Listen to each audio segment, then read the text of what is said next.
सुरुवात तुझ्या बुवाणी केली आणि आज छत्रपती शिवाजी महाराजांचा राज्याभिषेक प्रत्येक बोलताना शब्द अगदी विचार करून वापरतो. फक्त बुवा जे तुम्ही सांगितलं ना आता शेवटी जी काही गोष्ट सांगितलं तिचा उल्लेख आहे तो सांगा. ऐका इकडे आहे का तिचा उल्लेख कुठे आहे तो सांगा. फक्त बाकी विषय कोण आहे हे तू सांगतो ना. अध्यात्म खोटं सांगते मी. कुठल्याही विषय मी जे बोललेले आहेत आतापर्यंत युट्यूबला ते खोटे म्हणून पटवून दे. नाहीतर तुकाराम महाराजांचे अभंग आम्ही भरपूर ऐकले खरं सांगतो. पण दूध काढताना की तो अभंग म्हटल्याने असं तसं कुठलं जाणवत नाही. म्हणजे माहिती नाही. माहिती करून द्या. म्हणजे ही विनंती आहे जेणेकरून आमच्या कुठेतरी बुद्धिमत्तेत भर पडा. छत्रपती शिवाजी महाराज त्या वाघिणीचं दूध काढून सत्य परिस्थिती असत त्याच्याबद्दल लहान आहे माझं. फक्त माका माहिती हवी. तुका माहिती असेल तर तू सांग माझ्यावर. पण आज फर्स्ट टाइम ऐकलं मी म्हणून सांगते. कारण तुका ती सवय आहे कोणता तरी ऐकतलंच नाही. ती येऊन भजनात मांडतस आणि मग कोणी विचारल्यान समोर येऊन की तुझी मग फाटता. मग मागच्या वेळेस पण तसंच सांगितलं आठवतं तुका. कालवणला काय सांगितलेलं माहिती आहे ना. छत्रपती शिवाजी महाराज म्हणे लावणी बघूक गेले. लावणी तो कार्यक्रम तू होतास. लावणी नाही तुका मी विचारलं. ऐक ऐक ऐक ऐक सांगते मी तुका. तुझ्यावर विश्वास ठेवून मी बोललो आणि ऐका नाही सत्य परिस्थिती आहे याच्यावर विश्वास. आणि मी सांगते माझं नाव शिवाजी आपण गेलो होतो लावून.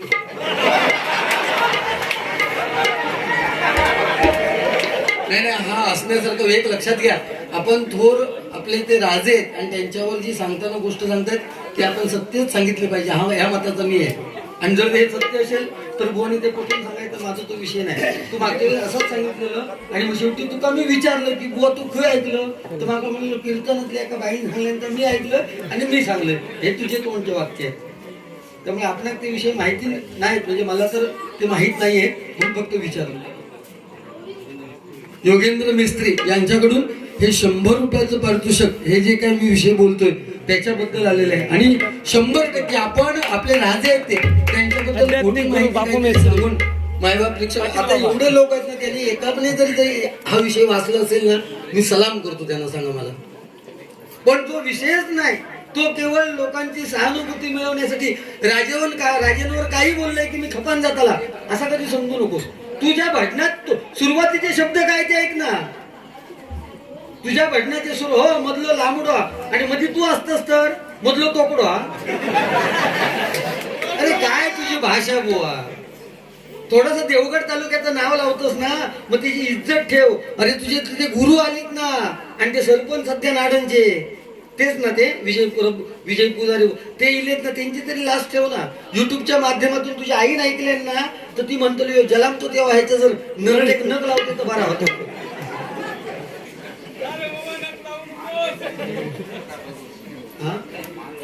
थट्टा करू नये ह्यात माझं तरी तुम्ही म्हणतात ना माझा भाऊ शिवाजी चुकीचा आता असू दे. सलाम नक्कीच. पण मोठ्या व्यक्तीची चेष्टा करायची नाही 100%. म्हणून विलासराव पाळेकर यांच्याकडून माझ्यासाठी 100 रुपयाचं पारितोषिक आलेलं आहे. मंडळाच्या वतीने स्वागत करतोय. एक लक्षात घ्या मायबाप प्रेक्षक ज्या पद्धतीत मी माझं भजन ज्या पद्धतीत प्रेझेंट करतो त्या पद्धतीत मी माझा गजर घेणार. माका हो काय खोळत आहे तो काय विषय येत नाही. तो स्वतः शाणू समजणारो हो. सिंधुदुर्गात जर कोण शाणू समजणारो अति शाणू समजणारो असाल तर एकमेव तो संदीप लोक्या. ते का वाटतं का हो तू शानोच.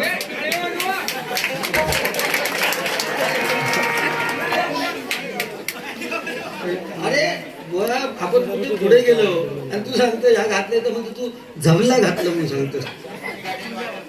अरे स्वतःचे काहीतरी शब्द वापरा ना. आता मी तुमका फोंडकावतले कोणतो शब्द अरे तू सांग. त्या देवात स्मरून सांग ह्यो शब्द कोणी आणलो बारी. लोकांचा चोरायचा आणि हे शब्द वापरायचे.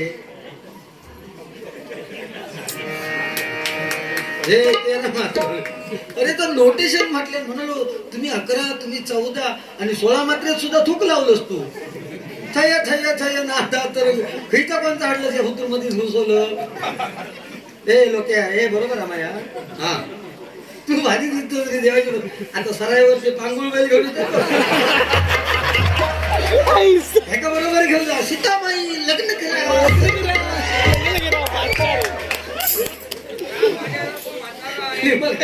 नावा घेतली पण नाडूंची तू मरणार म्हणता. नाडूंची ग्रामदेवता वर्ध्याची सातेरी, वर्ध्याच्या सातेरीला ढमक नाडांच्या महादेवा त्या करतो आणि त्या का फिरव खालीवर पाहिलं करतो ना भारी. कशी रे लाज शरम सोडलंस म्हणत हो तुझी मिशी दे म्हणतं कुचो लावते कुचो. बुवा एक ठराविक लेवल बुवा तुम्ही राग म्हणू नका पण एक महिला वर्ग एवढा आहे इथे आणि तुम्ही जी काही भाषा वापरत असणार ती जरा विचार कर जरा आणि वापर जरा भजनात. अरे युट्यूबच्या माध्यमातून दुनिया बघता पूर्वीच्या काही चालत होतं म्हणून सांगितलं की ज्याने कहा गये वो दिन हे ते दिन आता नाही. त्या टायमात ऋषीमुनींकडे मायका होती सांगता माईक घेऊन ऋषीमुनी एकमेकाच्या अंगावर धावले. अरे हनुमंताचा जन्म कुठे झालाय याच्यावर प्रत्येक जण आपल्या कर्नाटकवाले म्हणतात की आपल्याकडे झालाय, आंध्रवाले म्हणतात की आपल्याकडे झालाय, कर्नाटकवाले म्हणतात किष्किंधा नगरीमध्ये अंजनाद्री आहे तिथे आपला झालाय, नाशिक मध्ये अंजनारी घाटी आहे त्या गोव्यामध्ये झाला 108 वर्ष त्या अंजनीने तप केला. ती म्हणते की मी इथे झालाय म्हणून आणि आंध्रवाले म्हणतात आपल्याकडे झालो. काय तो का विषय आहे काय. पण एक गोष्ट महत्वाची आहे की ह्या आपण भजन करतो तेव्हा कुठले देव येत नाही परंतु फक्त हनुमंत आपल्या भजनामध्ये हजर असतो कारण तो चिरंजीव आहे. ही अगदी सत्य गोष्ट आहे. हनुमंत 100% असतो. रामाचं नाव घेतो आपण, कृष्णाचं नाव घेतो पण राम आणि कृष्ण भजनामध्ये कधी येत नाही. पण तो हनुमंत जो रामाचा भक्त आहे जो दास्य भक्त आहे आणि दास्य भक्ती चालताना ती सद्गुरूंच्या बैठकीत चालतात. ती माळ मोजताना 7 मिनिटं लागतात. या तू सांगायची गरज नाही इतके लोक अजून पाठी आहे शाण्या 7 मिनिटं. मी काय म्हणतो ते तो अर्थ तरी लक्षात घे ना. मी काय सांगितलं की समोरच्या माणसाला जेव्हा आपण राम राम म्हणतो तेव्हा 108 मण्यांची माळ मोजल्याचं पुण्य आपल्या पदरात पडतं. मोजूक वेळ लागतं म्हणून सांग नाही. त्यामुळे उगीच तुझ्या त्या अब्रूची लागता राही वेशीवर टाकू नको. हे येऊन तू तुझा खिच्या बुवाबरोबर पट्टा रे हई येऊन हो पाळेकर वाडी म्हणजे भजनाची पंढरी. या तू सांगा गोयस, या तू सांगा गोयस का सगळ्या पाळेकरांना माहित आहे. बरोबर ठीक आहे. सन्माननीय राजू पवार यांकडून हे बहुमोल असं मला प्रेझेंट आलेल्या मंडळाच्या वतीने स्वागत करतोय आणि त्याचप्रमाणे बुवा हे प्रेमाचं प्रतीक आहे लक्षात घे. आम्ही कोणाकडे मागान घेणं नाही. लोक आमचा अभिमान या देवाच म्हणून सांगतो. आम्ही एकामेका कधी बक्षीस पडलं ना तर मागान घेणं नाही लक्षात घे. पण तुझ्यासारखं ना लाचार बुवा खायचो नाही दुसरं पैसे मागान घेण्याच्या देवाशी फक्त हो हो हो खरं आता. पण आम्ही धुतल्या तांदळाचे नाही पैसो कोणाक नको पैसो कोणाक पण मागून घेणार नाही सगळे त्या 1992 साली म्हणाल तू भेटलं. आता 92 साला किती वर्ष झाली 30 वर्ष झाली आणि 92 सालापासून तू याचा गातस ना सुरुवातीतो गण तोच अजून गातस ना 30 वर्ष. प्रारंभी विनंती करू गणपती. 92 सालात 30 वर्षात तुझ्या टकलेर केस येऊ नाही कसो रे सगळ्या भाजून घेत नसता.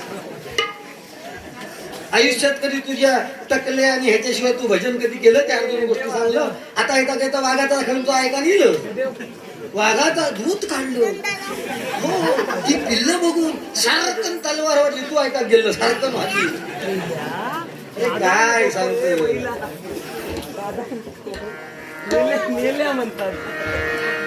पेटीचा आवाज जरा कमी करावा.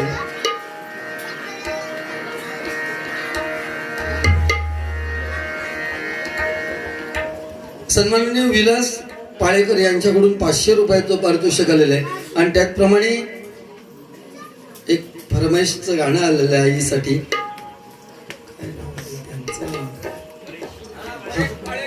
परेश पाळेकर यांनी हंबरून वासराला या गाण्यासाठी मला 300 रुपयाचं पारितोषिक दिलेलं आहे. मंडळाच्या वतीने स्वागत करतोय. परंतु गजर 40 मिनिटं नको आपण 30-35 मिनिटांमध्ये संपूया जेणेकरून तिन्ही बुवांना संधी मिळेल. कारण पाळेकरवाडी म्हटल्यानंतर लाईट गेल्यानंतर मला वाटलं की लोक जातील पण बघा म्हणजे हा तुमचा कार्यक्रम आहे तो सक्सेस करणं तुमच्या हातात आहे. त्यामुळे लाईट अर्धा काउंटात जरी व्यत्यय आला तर तुम्ही प्रत्येक जण अजून हजर आहात आणि पुरुष मंडळी राहतात परंतु महिला मंडळासाठी एकदा जोरदार टाळ्या वाजवा. हा तुमचा कार्यक्रम. धन्यवाद. गजर म्हटलं की जुनी नवी गाणी येतात, त्यामध्ये एक दोन गाणी घेतो आणि मग गजराला सुरुवात करतो.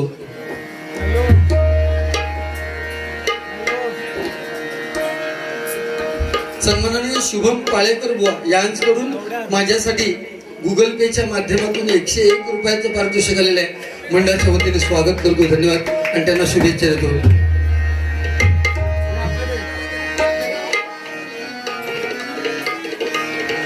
लगबग माझ्या रायाची गड जेजुरी जायाची.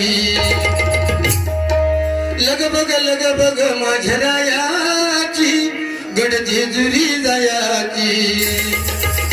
गाडी भुंगराची आली थोरला भयाची.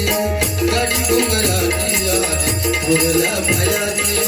गाडी भुंगराची आली थोरला भयाची. लगबग माझ्या रायाची. लगबग माझ्या रायाची गड जेजुरी जायाची. गाडी भुंगराची आली गाडी थोरल्या भयाची. गाडी भुंगराची आली थोरल्या भयाची. गाडी भुंगराची आली थोरल्या भयाची. आता जी सध्या गाणी चालू आहेत त्यामध्ये अजून एक गाणी चालू आहे बघा. डोळ्यात डोळ भरून हाताला धरून नेशील का. लाडात थोडं गोड होऊनी मिठीत घेणार का. राया तुमच्या फॅमिलीत केले वाईला घेणार का. राया तुमच्या फॅमिलीत केले वाईला घेणार का. राया तुमच्या फॅमिलीत केले वाईला घेणार का. डोळ्यात डोळ भरून हाताला धरून नेशील का.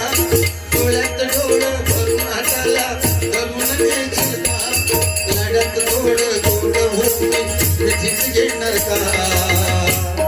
राया तुमच्या फॅमिलीत केलेवालीला घेणार का. राया तुमच्या फॅमिलीत केलेवालीला घेणार का. राया तुमच्या फॅमिलीत केलेवालीला घेणार का. जिथे जिथे बारी असू तिथे मी ज्या बाबासाहेबांनी आपल्या भारत देशाची राज्यघटना लिहिली त्यांच्यावरती, संविधान लिहिलं भारत देशाचं त्याच्यावरती मी गाणं घेतोय त्या बाबासाहेबांवर. न भाला न बरची ना गाव पाहिजे. न भाला न बरची ना गाव पाहिजे. पण तुझ्या रक्त मधला भीमराव पाहिजे. तुझ्या रक्त मधला भीमराव पाहिजे. तुझ्या रक्त मधला भीमराव पाहिजे.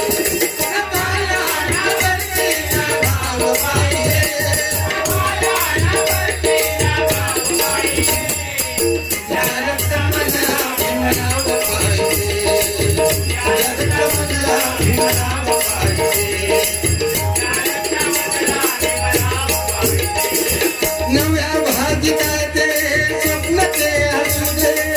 तुझी भीमशक्ती जगाला दिसू दे. पुण्या भावकीचा दुवाचा झाला रे. आहे भीमयुगाचा नवा दाखला रे. न पाटील न वाडा ना गाव पाहिजे. न पाटील न वाडा ना गाव पाहिजे. या रक्तमधला भीमराव पाहिजे. या रक्तमधला भीमराव पाहिजे. या रक्तमधला भीमराव पाहिजे. न भाला न बरची ना गाव पाहिजे. न भाला न बरची ना गाव पाहिजे. या रक्तमधला भीमराव पाहिजे. या रक्तमधला भीमराव पाहिजे. या रक्तमधला भीमराव पाहिजे.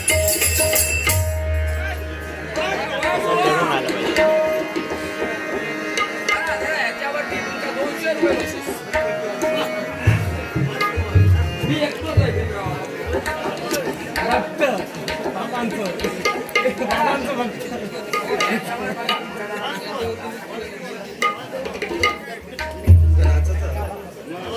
म्हणजे का थांबा थांबा. डान्स करा डान्स करा. दिनाच्या माध्यमातून अरे मी खाईन आपण शकतो असं काय लागत नाही मन समोर पाहिजे ना.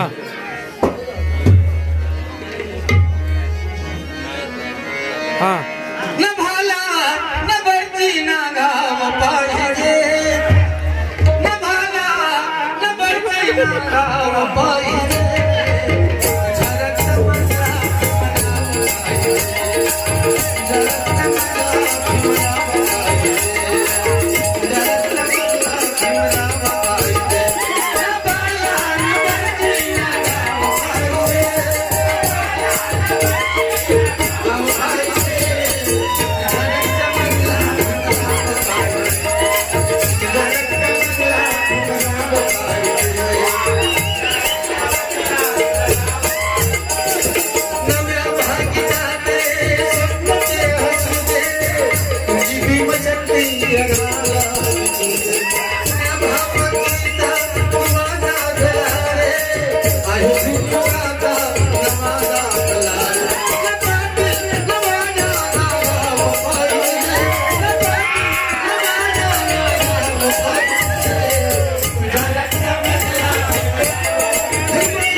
जान्हवीला रंग तुला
प्रेक्षकांमुळे खरं तर आपल्याला शिरक होतो आणि याच लोकांनी आम्हाला हे स्थान दिलं. एकदा त्यांच्यासाठी जोरदार टाळ्या वाजवा, जोरदार टाळ्या.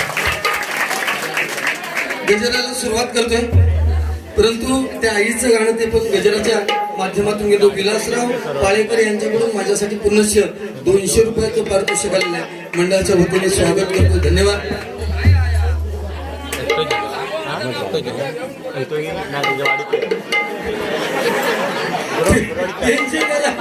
सकाळी काय परिस्थिती होईल.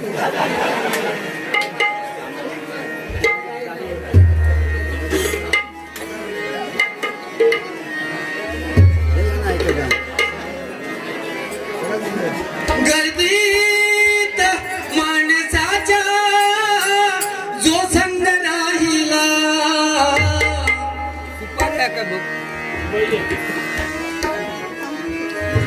गर्दीत माणसाच्या जो संग राहिला, देव पाहिला तो देव पाहिला, देव पाहिला तो देव पाहिला, देव पाहिला तो देव पाहिला.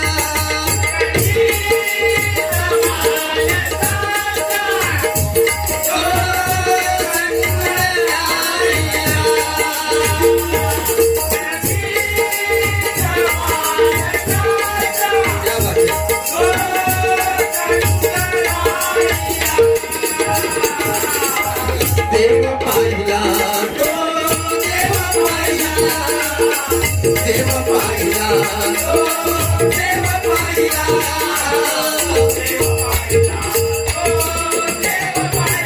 सत्य त्रेता द्वापार आणि कलियुग चालू आहे. सत्य त्रेता गेलं, द्वापार गेलं, देव संपले आणि माणूस जन्माला आला. आणि या माणसामध्ये देव आपल्याला बघायला पाहिजे, लक्षात ठेवा. आणि आपण जेव्हा जन्माला येतो तेव्हा आपला पहिला दिवस तो ती आपली आई असते, जिने आपल्याला रांगत रांगत आपलं बोट धरून चालवायला शिकवलं असतं. आणि त्या आईमध्ये आणि आपल्या वडिलांमध्ये आपल्याला देव दिसला पाहिजे. म्हणून काय म्हणतो बघा, चाले पहिली रीत रांग करुणी जिता बदला.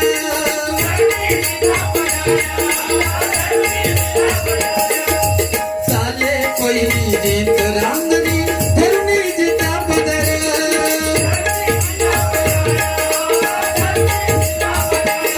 अरे त्या मातेला वृद्धपणी दे जो आधार.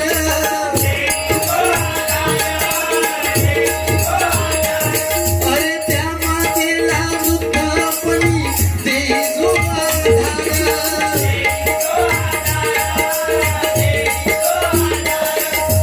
भविष्य उज्ज्वल करण्याचो का फिरला दारोदार.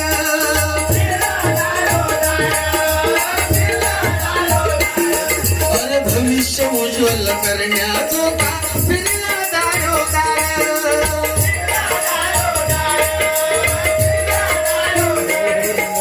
त्या पितयाच्या नेता पुढचा दुरकरी अंधार.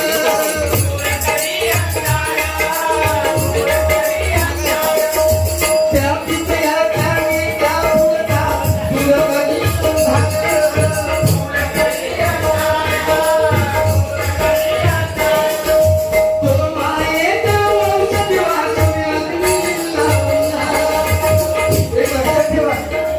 माणूस जेव्हा जन्माला येतो आपल्याला वाटतं माझी मुलं, माझा संसार, माझी बायको, माझी मुलगी, माझा मुलगा. पण एक लक्षात ठेवा, तुमचं कर्मच तुमच्या बरोबर जाणार आहे. उद्या तुमचा मोठा झालेला मुलगा तुमची सून घेऊन जाणार आहे आणि तुमची मुलगी तुमचा जावई घेऊन जाणार आहे.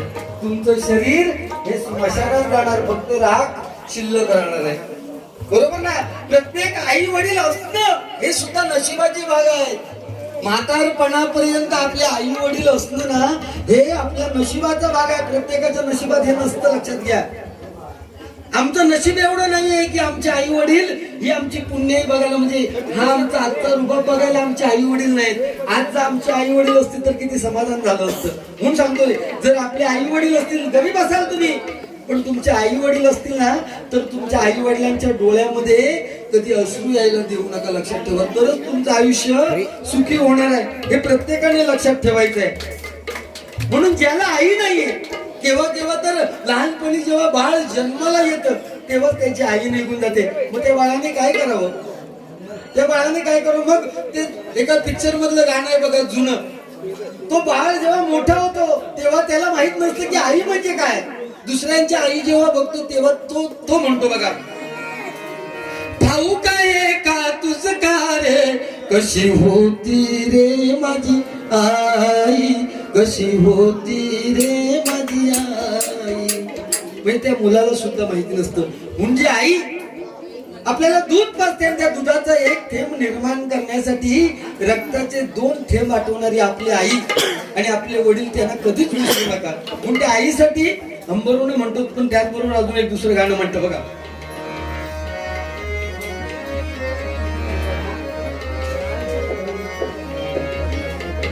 त्रिशरणाच्या टप्प्यावरती धन्य तू ग माते, सर्व संपून राहते फक्त आई तुझे ग नाते. आई तुझे ग नाते. चुकलं तुझं बाळ रडत ढाई ढाई ग, रडत ढाई ढाई ग.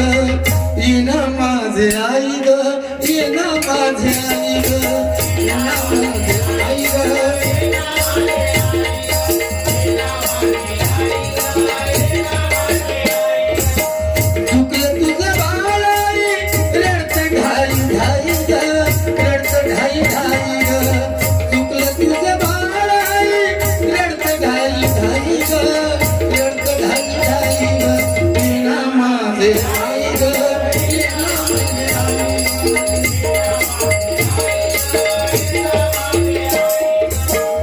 किती हाल झाले माझे सांगू मी कुणाला सावली निघून गेली पडलो उन्हाला वासराला सोडून जशी गेली कुठं गाय गेली कुठं गाय वासराला सोडून जशी गेली कुठं गाय गेली कुठं गाय जेना मागे आई ग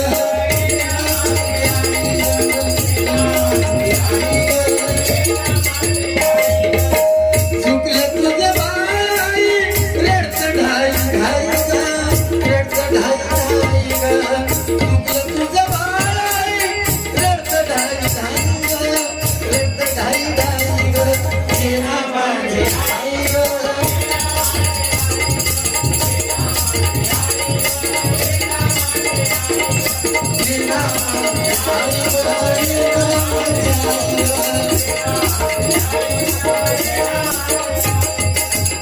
म्हणून सांगतोय की आई वडील हे आपलं खरं तर आणि भजनाच्या माध्यमातून मी या माताच आहे किंवा बुवा पण असतील ते पण असतील पण शेवटी मनोरंजन व्हायला पाहिजे म्हणून आपण कुठेतरी वाहत जातो आणि मग काही लोकांचे युट्यूबच्या माध्यमातून जेव्हा फोन जातात ना फोन येतात आम्हाला बुवा लोकांना प्रत्येक जण किती मनावर घेतो माहिती नाही पण ते लोक सांगतात बुवा तुमच्या बाऱ्या सिंधुदुर्गातल्या डबल बाऱ्या मी आमच्या बायका मुलांच्या समोर बघतो आणि त्यावेळेस असो एका बुवा असताना आणि असे एखादे शब्द भेटल्यावर ते म्हणतात की लाज वाटतं आमचं बघून ह्या यांना माहिती नाही किंवा हे ऐकत नाही फोन ते घेत नाही कारण नेट नसतं दिवस तुमच्याकडे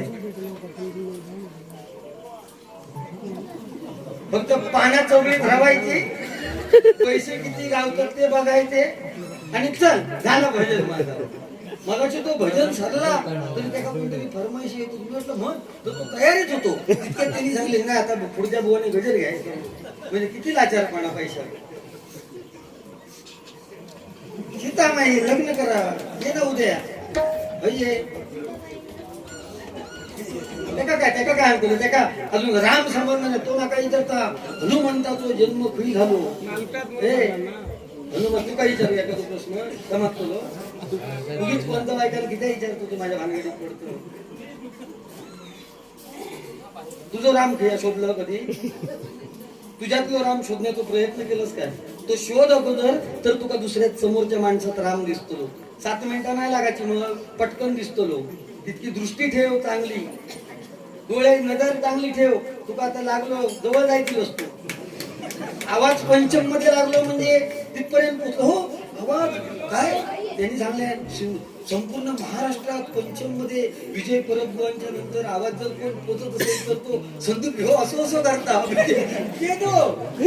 म्हणून नको तू नुसतं आवाज पोचलो मग झाला का तुझ्यासारख्या पाडावपान विजय परबुवांनी कधी केलं नाही का तू दुश्मन असो का माका बघतोस आणि मग हो सगळ्यात जवळचा माझा मित्र ह्यो असा म्हणून पण त्यांना नाव घेताना कशी घेतलं सिंधू हे दोन्ही बुवा माझे मित्र आहेत पण पहिलं नाव कोणतं आहे सावंत बुवा आणि नंतर ओके म्हणजे जवळ तो शेजारी नसा या त्यांना दाखवून दिला कारण तू पाण्यात डुबतो ते का तो सांगता हो तुमच्या मनाला दररोज रामकृष्णाचा ऐका माका सांगता होईल अरे तुझे आणि संदीप पुजारी संदीप लोकेचे माझी आणि तुझी बारी हल्लीच्या सालात घालली आठवता तुका रे अरे तू खेळणीच तुझा का रात फुकट जाता ना तुझी हे वैसे तू आमचा तसा नाही आमचे ठरलेले आहेत अगोदर पुढच्या वर्षीचे पण ठरलेले आहेत कार्यक्रम इतके आमकडे वाघ उगीच ना आम्ही स्वतः नाही मानून घेतला वाघ तुम्ही शेळी आहे फक्त लाईनीत जायचा त्याचा उघडा म्हणून पण आपल्या पाठी उघडा तर तुका काही दिसतला यात तुम्ही काय काम केलं एक तरी बारी दाखव ना युट्यूबच्या माध्यमातून एक बारी दाखव की वाघांचे विषय इले नाही आणि दुबईचे विषय इले नाही अशी तुमची एक बारी तुम्ही करू शकता तू करू शकता नाही करू शकत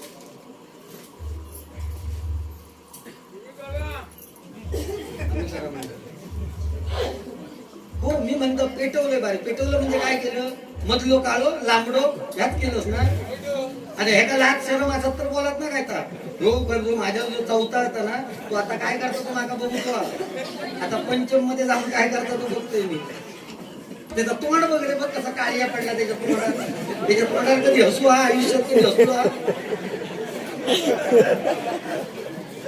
राम पण या वाक्य राम कधी हसलो नाही आणि श्रीकृष्ण कधी रडलो नाही. तू रामाचा अवतारच काय तरी तोंड बघ. अरे नाही मीपणा किती असावं कोणाला. ही मीपणाची लक्षणं लक्षात घे. या प्रत्येकात झालेलं ना मीपणा आणि त्या मीपणामुळे तुम्ही काही विषय सांगते. त्या मीपणामुळेच रावणाक आपण म्हणतो ना रावणाची हिस्ट्री सांगतो की रावणाक 1,80,000 बायका. मग त्याचं कारण काय दुसरे पुरुष नव्हते का? होते 100%. परंतु रावणाने स्वतःच्या काय तो स्वतःचे काय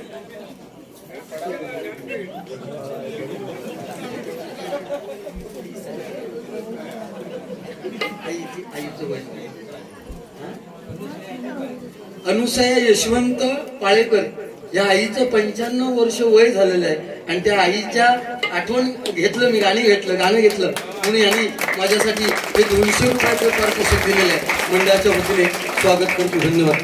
म्हणजे रावणाने स्वतःची फक्त फॅमिली म्हणजे वंश वाढवण्यासाठी दुसऱ्या बायकांका त्यानं दुसऱ्यांशी लग्नच करू देऊ नये म्हणून 1,80,000 बायका. आणि त्याच्यापैकी एक कोण आपण पहिलं नाव कोणतं घेतो ती मंदोदरी. आता ती एक विषय फक्त सांगतो आणि ऐकून घेण्यासारखं आहे. एकदा सांगितलंय मी म्हणजे इथे ना दुसरीकडे तुम्ही ऐकलं असेल काही लोकांनी. मंदोदरी आणि मंदोदरी रावणाची बायको कशी झाली. मग मंदोदरी पहिली कोण आणि मंदोदरीचं नाव मंदोदरी हे का पडलं. सप्तऋषी होते सप्तऋषी आणि त्या सप्तऋषींचं काय करायचं त्यांनी जेवण पाणी स्वतःच करायचं आणि नदीच्या किनारी जाऊन तपश्चर्या करायची. एक दिवस ते सकाळी सकाळी निघाले आणि दूध इकडे तापत ठेवलं आणि ते नदीच्या किनारी तपश्चर्या करायला गेले. इकडे काय झालं दूध एवढं तापलं की त्या दुधाच्या वाफेने वरती झाडावरती झाडाच्या फांदीवर एक विषारी साप चालत होता. साप तो साप त्या वाफेने त्याला वाफ लागल्यामुळे त्या उकळत्या दुधात पडला आणि तो तळाला गेला. आता उकळत्या दुधात विषारी साप पडल्यानंतर हे दूध जर ते सप्तऋषी प्याले तर ते सप्तऋषी मरण पावतील. आणि हे साप पडताना बघितलं कुणी एका बेडकीने बघितलं. आणि बेडकीने काय केलं साप पडला हे बघितल्याबरोबर त्या बेडकीने त्या उकळत्या दुधामध्ये उडी घेतली. आणि ज्या वेळेस ते सप्तऋषी आले आता बेडकीने दुधामध्ये उडी घेतल्यानंतर काय आलं फुगून ती वरती आली तराट होऊन. आता ते सप्तऋषी आले त्याने बघितलं की दुधामध्ये बेडकी पडली आहे खराब झालेलं दूध. ते उकळतं दूध घेतलं आणि त्यांनी असं फेकलं. बेडकी पुढे उडाली आणि जो साप विषारी होता त्याच्यामधला तो शेवटी पडला दुधाच्या शेवटी पडला. त्या सप्तऋषींनी स्वतःच्या तपश्चर्याच्या सामर्थ्यावर ओळखलं बघितलं त्याने की नेमकं काय घडलं. साप कसा पडला विषारी आणि बेडकी कशी पडली. साप पहिला पडला आणि बेडकीने केवळ आमचा जीव वाचावा म्हणून तिने उडी घेतली. म्हणून त्या सप्तऋषींनी स्वतःच्या तपश्चर्याच्या सामर्थ्यावर त्या मेलेल्या बेडकीला जिवंत करण्याचं काम केलं. प्रत्येक सप्तऋषींनी स्वतःची तपश्चर्या पणाला लावून एक सुंदर अशी मुलगी तयार केली. आणि शेवटी एका सप्तऋषीने त्या सुंदर तरुणीमध्ये जान म्हणजे तिला जीव तिच्यामध्ये प्रदान केला आणि अतिशय उत्कृष्ट अशी सुंदर एक लावण्य होती अशी मुलगी तयार झाली. आणि सप्तऋषींनी आपापल्या मनाप्रमाणे तिला तयार केली म्हणून तिचं नाव काय मंदोदरी. रावणाची बायको मंदोदरी. आता ती मंदोदरी काय करायला लागली या सप्तऋषीने आपल्याला जीवनदान दिलंय म्हणून त्यांची सेवा करायला लागली. त्यांचं जेवण पाणी नाश्ता सगळं करायला लागली. त्यांची कपडे सुद्धा धुवायला लागली. एक दिवशी त्या सप्तऋषींचे कपडे धुत असताना एका ऋषींचा तो लंगोट धुताना ना तिला काहीतरी त्या कपड्यावरती असं चिकट पदार्थ मिळाला म्हणून तिने असं बोटाने घेतला आणि तो चाखला. त्या एका ऋषीचा तो वीर्य होतं. आता तो चाखल्यामुळे ती मंदोदरी गरोदर राहिली. ती मंदोदरी त्या सप्तऋषींना म्हणायला लागली मला एवढं रूप दिलं मला नाव चांगलं दिलं पण या बाळाचं धनी कोण होतो. तर त्याने सांगितलं घाबरू नको. या राज्याचा रावण आहे ना तो तुका बघितल्याशिवाय म्हणजे तो उचलल्याशिवाय तुका ठेवणारच नाही. तुला तो बायको करून घेणार. मग हा गर्भ कसा पडायचा. त्या ऋषींनी सांगितलं रावण असा आहे त्याने स्वतःच्या वंशाखेरीज दुसऱ्याचा वंश कधी वाढवायला दिलं नाही. म्हणून तो काय करायचा, दुसऱ्याच्या वंशामधल्या स्त्रिया जेव्हा गर्भार गरोदर राहायच्या त्यावेळेस 1-2 महिन्यानंतर तो एवढी किंचाळ मारायचा रावण की त्या किंचळीने त्यांचे गर्भ गळून पडायचे. त्या मंदोदरीला सांगितलं, तू रावण जेव्हा तुझ्यावर भाळेल त्याला विनंती कर, तुमचं किंचाळणं मला आवडतं, तुमचं किंचाळणं मला आवडतं. किंचाळ रावणाला सांगितलं किंचाळी मारा म्हणून. रावण ओरडला तसा तिचा गर्भ गळून पडला, गर्भ गळून पडला. आणि गर्भ गळून पडलो तो खरी पडलो, एका बैलाच्या पाठीवर पडलो, बैलाच्या पाठीवर. आणि त्याच्यापासून जो मुलगा जन्मलो ना त्याचं नाव काय, रामायणामधलं बाली. आणि दुसरो भाव सुग्रीव. आणि त्या बालीची तर एवढी ताकद होती, समोरच्या माणसाची अर्धी ताकद खेचण्याची. म्हणजे युद्धाच्या वेळेस समोरच्या माणसाचं अर्धही ताकद त्याच्या अंगामध्ये यायची. म्हणून बाली कोणाबरोबर हरलो नाही. पण ह्यांना विचारल्याने त्या हनुमंताचा जन्म खरी झालो, त्या हनुमंतान मात्र त्याची पळताभुई थोडी केली. आणि त्या बाली एवढं ताकदवर होतो की रावणासारख्या सुद्धा काकेत धरून 7 फेरिया मारू लावले. 7 फेरिया मारल्या आणि 6 महिने बंदिवान केला, कारागृहात बंदिवान केल्या. इतको बाली होतो, पण ह्याच्या इतकं उन्मत्त नाही वैष्णवी क्षेत्रात जो उन्मत्त असतात कोण, तो सांगतो ना 23 वर्ष तुका ती काय 23 वर्ष तुका 13 मात्राचा घेऊ लागली आणि स्वतः संगीत आनंद घेई 29 वर्ष लागली म्हणा, 16 मात्राचा म्हणा. बरोबर आहे, संगीत आनंद देई पशु पक्षी मानवा. पण ह्याचा 29 वर्षानंतर कळला की पशु पक्षी मानवात संगीत आनंद देतात. त्याच्यानंतर 16 मात्रा ह्यांना बसवल्या पुरे तुका म्हणून म्हटलं बघा, तो मायेचा औषधी वाचवे अग्नी लावला, तो मायेचा औषधी वाचवे अग्नी लावला. देव पाहिला,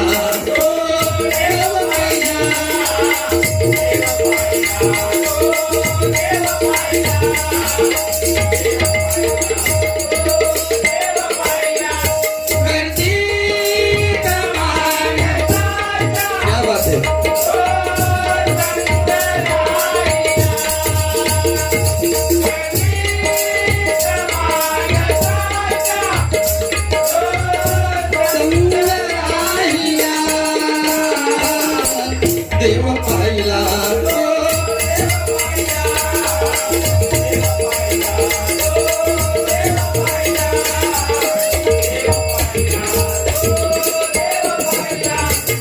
सफाई करीतो अपुले सदना, बाहेरी प्रदूषण.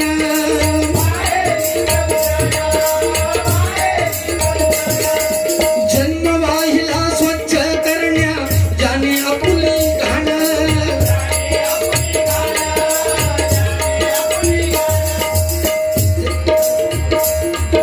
रक्षण करीतो माय मानितो जोया भूमीला.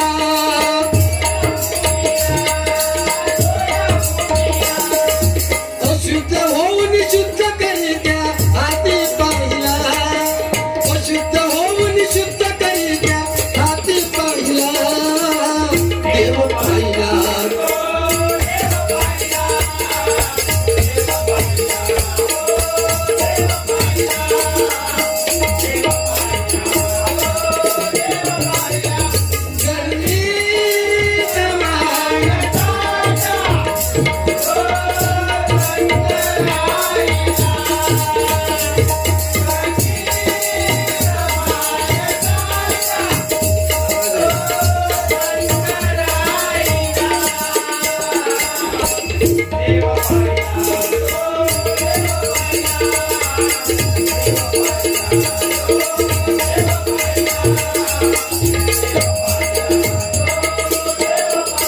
शेवटचं कर्म घेतो.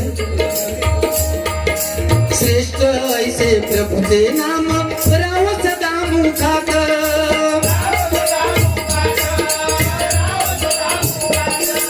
सहाय्य करीती जे इतरांशी ठेव त्यांना सुखात.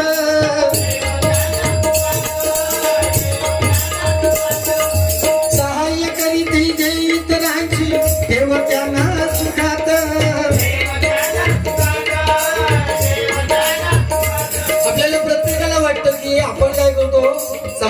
मोठेपणा मिळवण्यासाठी एखाद्याला जर आपण मदत केली ना तर त्याचे फोटोग्राफ्स वगैरे टाकतो. फोटोग्राफ्स कशाला? तर आपला मोठेपणा मिळावा म्हणून, बरोबर. पण समाजात काम करताना आपण जर एखाद्या मदत केली तर ती सांगायची गरज नाही. लक्षात ठेवा. आता तुमचा एवढा मोठा कार्यक्रम आहे, इथे काही लोक तर असे असतील की बाबा ठीक आहे मी पैसे दिलेत, मी डायरेक्ट आहे त्यावेळेस जाणार. तुमच्यासाठी विषय सांगत नाही मी. अनेक ठिकाणी आम्ही कार्यक्रमाला जातो त्यावेळेस बघतो. पण तुमच्या एवढ्या माणसांमध्ये असं एखादा कोणीतरी माणूस असेल की तो नेहमी स्वच्छतेकडे लक्ष देईल. कुठेतरी कचरा दिसला तो उचलला टाकला, तो उचलला टाकला. मग त्याच्यामध्ये सुद्धा आपल्याला कुठेतरी देव दिसला पाहिजे. लक्षात ठेवा. आपण मिळवले 84 लक्ष योनीनंतर आपण एक करायला पाहिजे की हा मनुष्य प्राण्याचा देह मिळाला आपल्याला. कोणाचा चांगला करू केला नाही तर करू नको, पण वाईट तरी चिंतू नको. लक्षात ठेवा. कारण तो परमेश्वराच्या हातात ती दोरी बरोबर ठेवलेली आहे. तो परमेश्वर प्रत्येकात बघता त्याची नजर. तो शेवटी तुमच्या कर्माचा हिशोब घालणार. लक्षात ठेवा. म्हणून पैशासाठी बुवा हे टकलेश पैशासाठी बघ आता नुसतं टकलेश नाव घेतलंय तरी लोक असतात. असा लोकांना गरज आहे. पण आम्ही आता तो सोडून दिलेला जो पण नाही शक्यतो भानगडी जो पंचम तो फक्त ना हे तो काय सांगतो माहिती आहे? श्रीहरी जगत पिता ह्या गाण्याला न्याय मी दिला. जब तक सांसे चलेगी ह्या गाण्याला न्याय मी दिला. एवढंच करा. खिचाचं गाणं घे, तू खिचा म्हणे, तू खिचा म्हण. मग असं म्हणत असतात ह्या गाण्याला न्याय मी दिला. आज बरं पोवाड कोण म्हणतो तुमच्या दोघांपैकी कोण कसं का? शिवाजी महाराजांचं पोवाड कसा का तू म्हणतो? म्हण ऐका तुझ्यापेक्षा किती छान म्हणतो पोवाडा. तू राजे हो जिरे. आज पोवाड नाही करू शकत. तू म्हण ऐकू तो मग कधी वाशिक एक मी तुझ्या पाया पडते. शेवटची बारी हस रे. कोणाकडे काढलं रे तुझं स्टॅमिना खला झाला वगैरे तुझं स्टॅमिना संपला काय बारी करतो चिंग.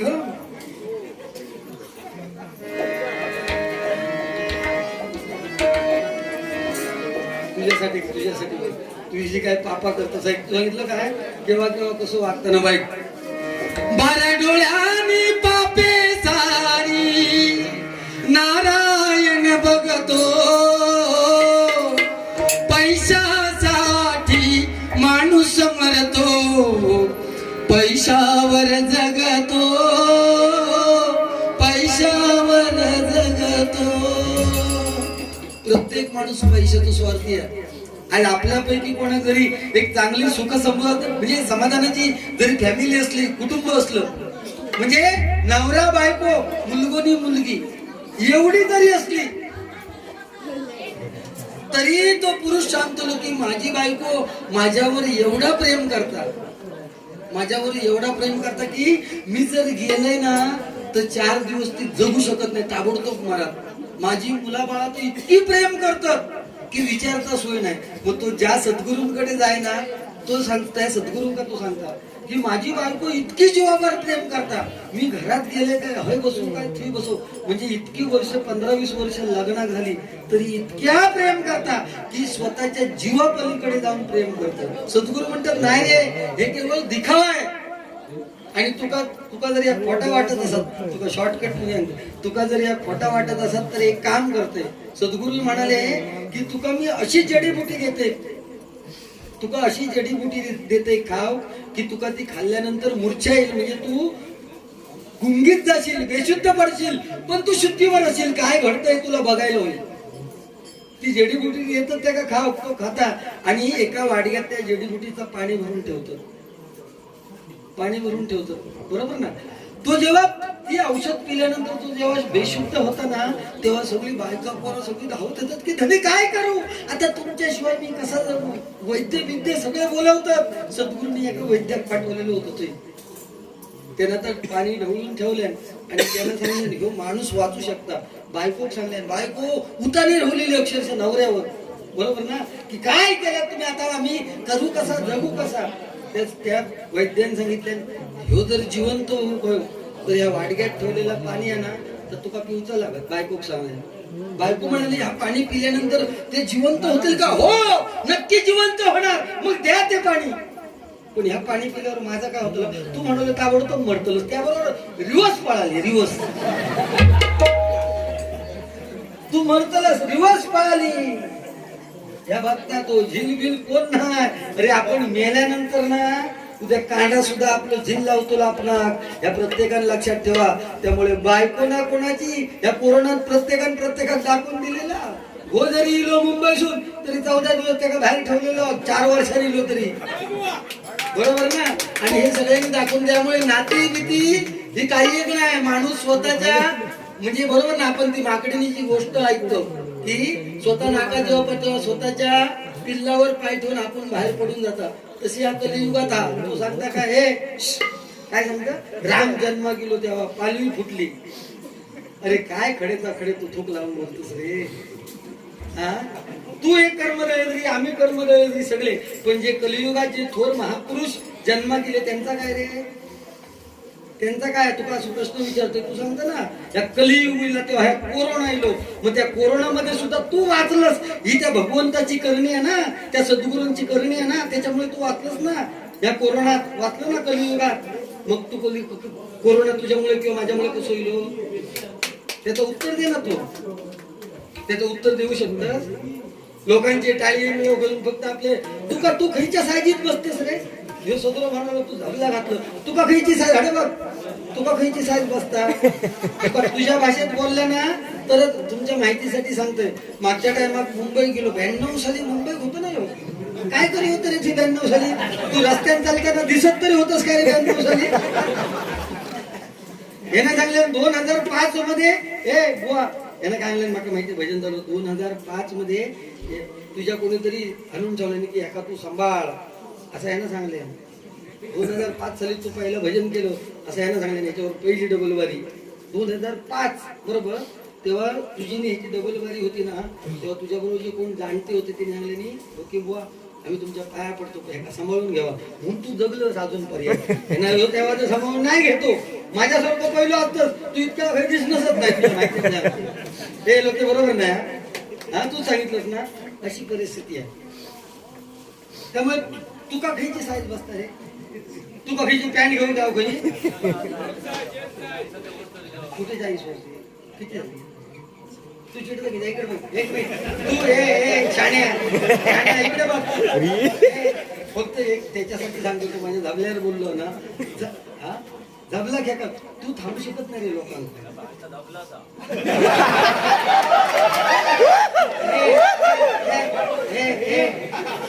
It's a passion it's a passion जमलं माझं नावीला जमव तुमच्या दोघांचे डोळे जर तुमचे फुटले असतील तुमच्या डोळ्याच्या कोकी वाढले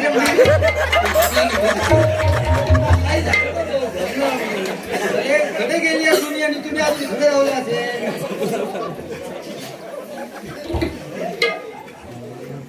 तुझ्या घालतो घर झापायचे मुंबई हे ऐक ना 5 महिन्यापूर्वी मुंबई गेलो ना कॅन घेतली आणि ती जरा लूज झाली फोटो घेतले फोटो पहिलं कसं गावा पहिलं फोटो कसं होतो जितकी कमर तितक्या भोक मारे जितकी कमर तितकी भोक मारे आता लाट कामाला सब एक सारखंच फोटो ह्या शाण्याने फोटो घेतल्यानंतर घराकडे येऊन घालून बघल्यानंतर इतकं लांब आता कणकोलीला आमची मिटिंग होती भटनावाल्यांची माका म्हणून भो माका खियाची मिटिंग माहिती नाही तुम्ही एसटी स्टँडवर नेऊ किंवा म्हटलं येतोय यांना काय केलं घराकडे तो इतकं लांब गेला हसून अटपटा हातभर जायचं तो घराकडे कापून ठेवले आणि मिटिंग जाऊच्या गडबडीत इन केल्यान तरी इथभर बाहेर लोंबा आणि तो सो करू आणि इन केल्याने चेन लावू की समजलो एसटीसून प्रवास केल्या ह्याच्याकडे कोणी लक्ष देत नाही आणि एसटीसून उतारताना बघितलं तर ह्याची चेन उघडी मी आपलं एका घेऊ गेलो ऐका काय लक्ष नाही ना माझ्याकडे एका वाटला काय फोटो लावता इथभर त्याचा सांगता ए पुजाऱ्या ऐका काय माका आमचा ह्या कायच ना घराकडे मुलं हातभर कापून ठेवले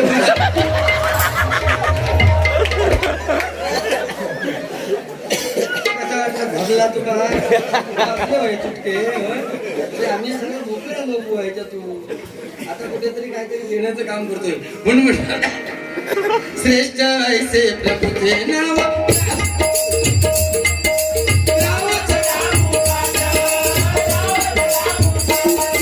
सहाय्य करीती जे इतरांची देव त्यांना सुखात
फक्त ते अंबरून मला बक्षीस झाले म्हणून फक्त एक कडवं म्हणतोय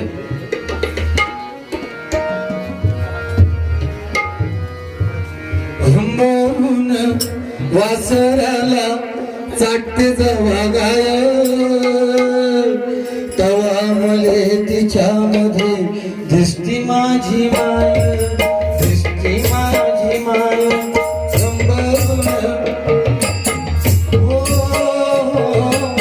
अंबरून वासराला चाटते जवा गाय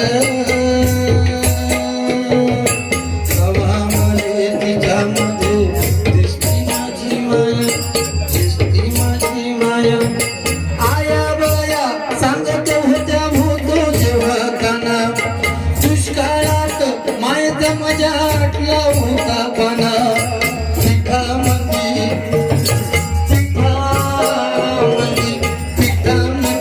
पाणी टाकून मले पाजत जाय